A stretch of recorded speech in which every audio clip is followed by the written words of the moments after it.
Hi everyone, my name is Charlie and today I have my July wrap-up.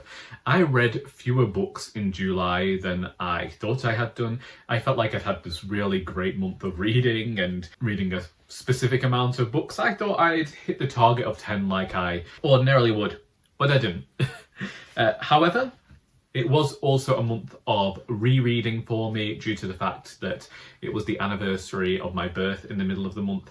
Anyway, the books that I read in July are Sherlock Holmes and the Shadwell Shadows by James Lovegrove, Emotionally Weird by Kate Atkinson, The Trouble with Goats and Sheep by Joanna, Mrs. Palfrey at the Claremont by Elizabeth Taylor, and The Light Years by Elizabeth Jane Howard. While I did read about 300 pages of The Shadow Rising by Robert Jordan, I didn't finish it until the 5th of August, so I'm not including this one here, but you can either go to Patreon where I have a video talking about my final thoughts on it, or you can wait until the end of August when I will be talking about it in my August wrap-up. Firstly, let's talk about the fact that I reread Emotionally Weird for the 3rd time this year.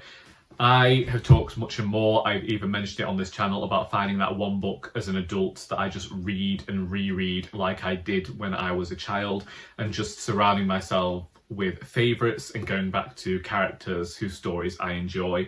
And I just really like this book. It inspired the structure of my current work in progress, the Charity Shop novel, and it's just something that I thoroughly enjoy, and the more that I go back to it, the more that I understand how playful Kate Atkinson's being, and every time I go back to it I find something different. I want to continue to enjoy my rereading, so well, it's felt like I've explored fewer new stories. I've also enjoyed going back to that book so many times this year. In terms of The Trouble with Goats and Sheep and Mrs. Palfrey at the Claremont, I do have a vlog where I talk about the joys of rereading and how I feel about returning to these books after so many years. The Trouble with Goats and Sheep is one that was my favourite book for years, but was soon superseded by Emotionally Weird, among others.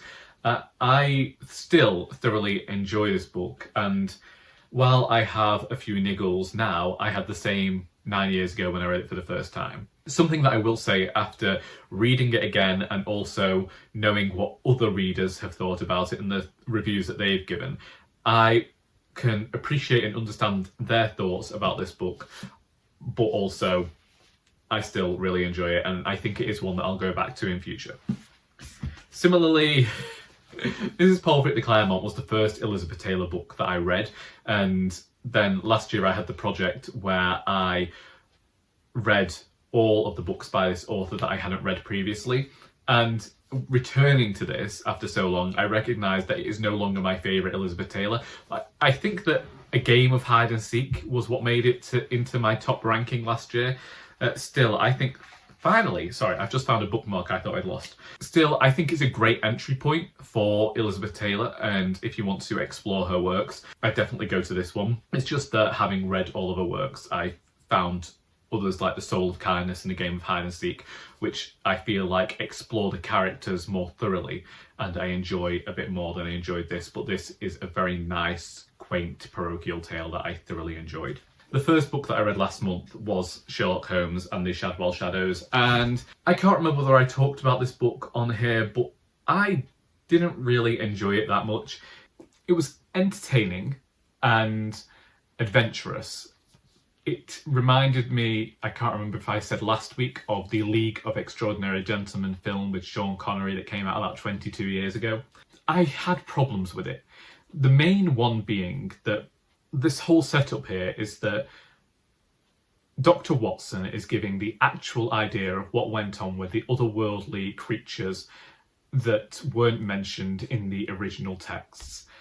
There was a character that appeared who I felt was a very obvious character to appear as the villain of the piece here, and I would have preferred it if that character hadn't appeared until later on in this 3-book series, simply because I feel like we had a lot of missed opportunities with characters from the Sherlock Holmes universe that would have fit that role a lot better.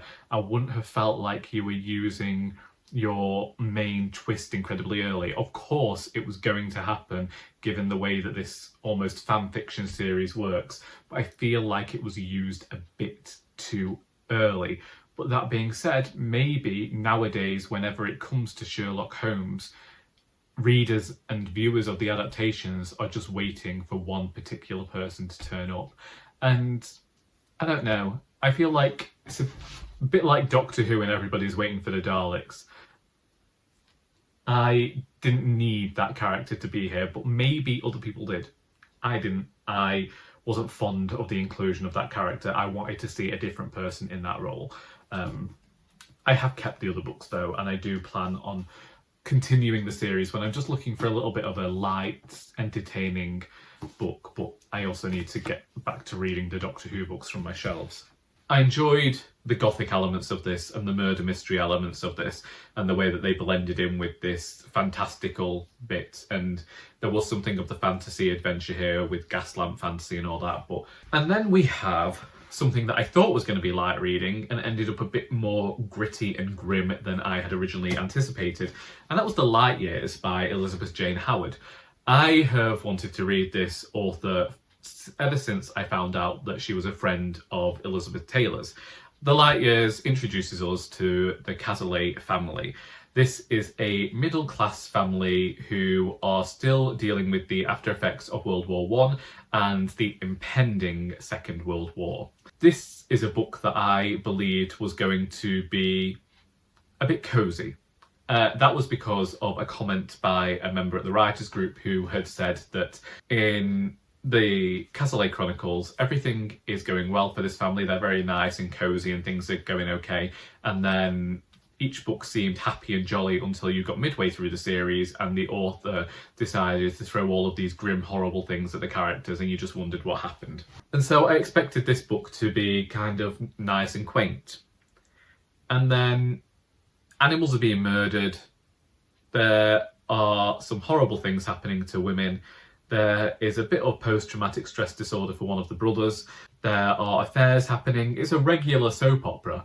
And I can understand why it got turned into a drama, at least the first two books did about 20 years ago. I found it a very fast, compulsive read, and I took this book everywhere with me and read it in any spare moment that I had, and very much look forward to going on and reading the sequels. And I'm grateful that people have been recommending this series for years and look forward to seeing how it's going to go. But it's by no means the quaint, cosy read that I had anticipated. Like somebody says here that the Chronicle will be read like Trollope as a classic about life in England in our century. And admittedly, it did inspire me to pick up The Last Chronicle of Barset again.